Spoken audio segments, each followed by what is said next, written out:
Hello fishers, today I'm trying out something different. This video is just an experiment just to see if you like this type of content. I want to talk about such things as my childhood movies and such. So this is a mix between those two. I love nostalgia and I hope I could share some nostalgic stuff with you guys. This is a movie review of a movie I had as a kid. You might have heard of it. It's called Spiderwick, or Spiderwick Chronicles, I think it's called in the original version. Anyways, I'm not going to drag on for much longer, so let's just swim away. So Charlie and the Chocolate Factory plays the main character. He and his family moves into some dirty ass house in the middle of nowhere. They moved to this train wreck from New York of all places. They inherited this house from some family members who, yeah, let's just get into it later. Main character doesn't talk much. Maybe he's autistic or something, I don't know. And his brother Simon is a smartass and kind of a wuss. I'm a pacifist. Thanks for having my back, bro. I don't do conflict. And he always reminded me of Alan from 2.5 Men. My dad really liked that show a lot, so I watched lots of it back in the day. And the sister doesn't seem to be very special, but she practices fencing, I suppose, since she's got a fencing sword. The great grandfather, or whatever he is Arthur Spiderwick, who was some sort of big shot, I guess. When they get into the house, they found tons of honey, tomato sauce, and salt. I guess Aunt Lucinda liked honey with her oatmeal, huh? And tomato sauce. In the windows. Once again, we'll get into that later. So the kids, especially Charlie and the Chocolate Factory, whose name is Jared, by the way, seems to have a distant relationship to their dad, it seems. I could kind of relate to this as a kid since my parents were separated. Jared hears weird sounds in the wall and so he starts smashing holes like a maniac. Jared finds a book with a note on it saying something in style with "Do not open this book because you'll fucking die if you do, but Curious George here doesn't seem to give a shit, so he does it anyways. This causes an explosion or something which will trigger chaos. In the book, Arthur Spiderwick wrote about fairies, toads and a great ogre. Not Shrek, sadly. There are lots of rats in the house, but why did they move into such a train wreck instead of just like inspecting it before moving in? Well, who cares, because here comes a rat gnome thing, I guess. And he has the powers of the Hulk. He's also got a heroin-like addiction to honey. I don't understand why, but that's probably why they have tons of honey in the house. He talks about some circle which Arthur Spiderwick planted because it will keep like the monsters, toads and such out of the house to protect this book which the evil ogre Mulgarath wants. You still with me on this? Good, let's continue. The next day these ass goblins captured Simon the smartass, so Jared has to save him and meets up with Seth Rogen as a revolutionary boar in a cage captured by the toads or goblins. I don't know. I just use both terms interchangeably throughout the video. Seth Rogen here seems to be like a communist revolutionary who wants to take down this evil capitalist tyrant known as Mulgarath. Why? Probably to create some communist dystopia and out there in the woods, you know, where the government can't find them because it's infected by toads, you know, so no one can. Yeah, let's just continue. The toad goblin summons Mulgarath, who seems to be made out of leaves or dirt. But he looks like a homeless person. Homeless Mulgarath wants the book so he can destroy the world or something, I don't know. Seth Rogen is addicted to birds, which there's a lot of like chronic addiction in this movie. Is there no like local rehab around? Let's sign a petition to open a local rehab within the woods where the Mulgarath lives. That would probably solve the problem. Mulgarath's true form is an ogre, but he appears as a hobo to seem more like friendly or something, I don't know. But I'd rather be greeted by an ogre than an old fucking hobo who was created by fucking dirt. If I was a young boy, I'm just saying. So Jared manages to save both the Seth Rogen pig and his brother Simon. So they run into the circle and then they meet up with their sister Mallory. Their sister Mallory gets attacked by the toads and starts striking them with her sword. Simon gets bit by a goblin, so they have to amputate his legs with her sword and feed it to the goblins so they can quench their hunger. Nah, they get some lotion because, Disney movie. Would have been more epic to amputate his leg though, I don't know. So Jared put his entire family in danger because he had to read the book even though there was a note clearly stating hell will break loose if he fucking does. What an absolute idiot. Am I right, boys? So just as the Nazi Jared is, he tries to burn the book, but it doesn't seem to lit up in fire because it's, the holy book. It's like the Bible or something, I don't know. Thimbletack, what happens if goblins get the book? You die, I die, we all die, bye-bye. What does he mean, we all die? I think he means we all die. He can't know the secrets. That's a genius answer. Thank you, Jared. Very cool.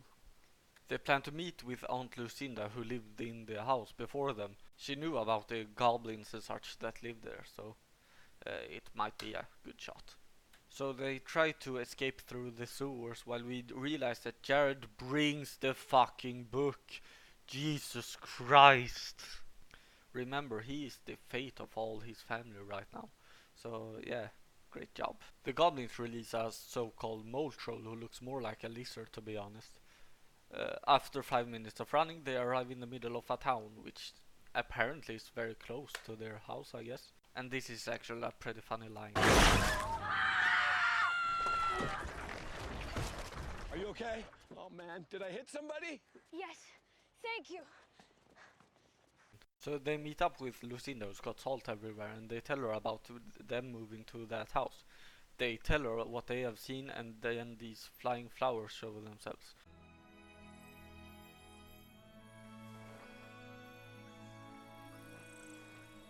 I must say, the visuals in these movies are very beautiful. So Mulgarath's plan seems to be to genocide all the fairies and take over the world, like you do.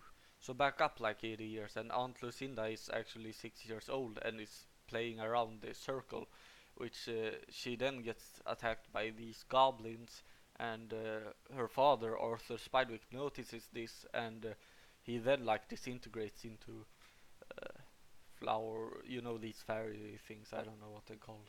Lucinda advises them to meet up with Arthur Spiderwick in Faraway Stan or something. Suddenly they get attacked and the toads get some pages showing how the circle could be destroyed.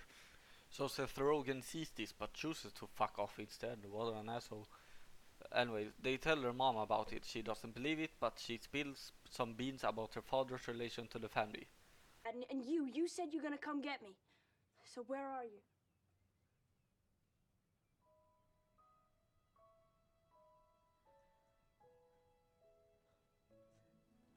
He's not coming, is he?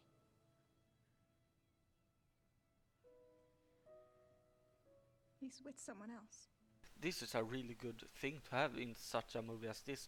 I know these things like fairies and monsters and family relations aren't very similar, but it's a nice blend in this movie's storyline. I really like it.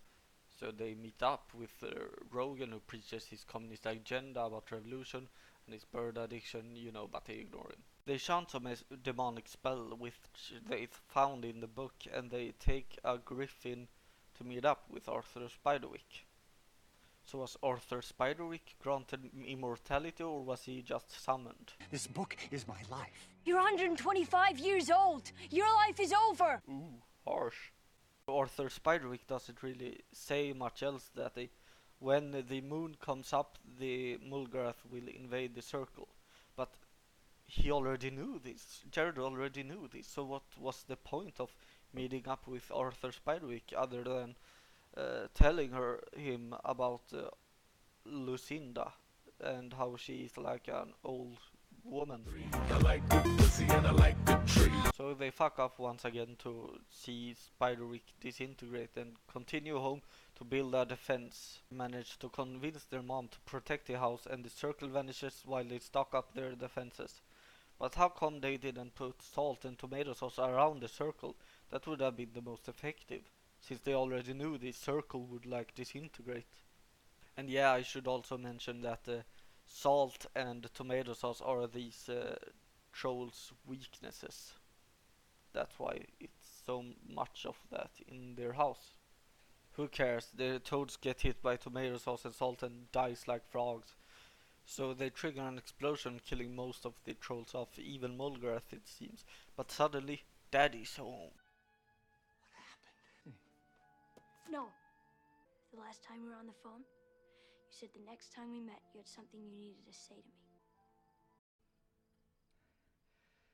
I just wanted to tell you that I love you. But he stabs his dad because dad is apparently Mulgarath. So Jared tries to escape with the books, but he turns into a snake. I don't know which of them was most useless, Seth Rogen or Ratnum. They didn't do much. Anyways, Mulgarath turns into a bird when he gets the book and gets eaten by Seth Rogen. I guess then Ratnum was the most useless. Well, anyways, Seth Rogen is the only communist actually eating something. There's a happy ending in the end, and Lucinda meets up with her father, Arthur Spiderwick, so they go to his garden or whatever and live happily ever after. I loved this movie as a kid, and I still love it to this day. It's a very beautiful movie with few flaws. It highlights everything from coping with your parents' divorce to the fantasies of children. It really helped me as a kid, and I realized I wasn't the only one. The visuals are very pleasant to the eyes, and the storyline and concept is very original. I haven't seen many movies like this. I know I got this movie at a theme park when my grandma won a movie of her choice at a spin wheel thing, and she let me pick one, so I never knew what it was about. But when I saw on the back of the box it said Spiderwick, it's for real, which fucking scared my 9-year-old ass after I watched it. So we always had some salt at home. I know this is a movie I'll show to my kids in the future, just to scare them up, or maybe because it's just a lovely movie. I really recommend it. That's it for today, and I hope you liked this review. Should I do more, or do you want to see something else? Leave a like if you liked it, and if you don't, then simply don't like it. Or dislike it. I'm a fish, not a cat. Have a nice day, and fish stick around for more.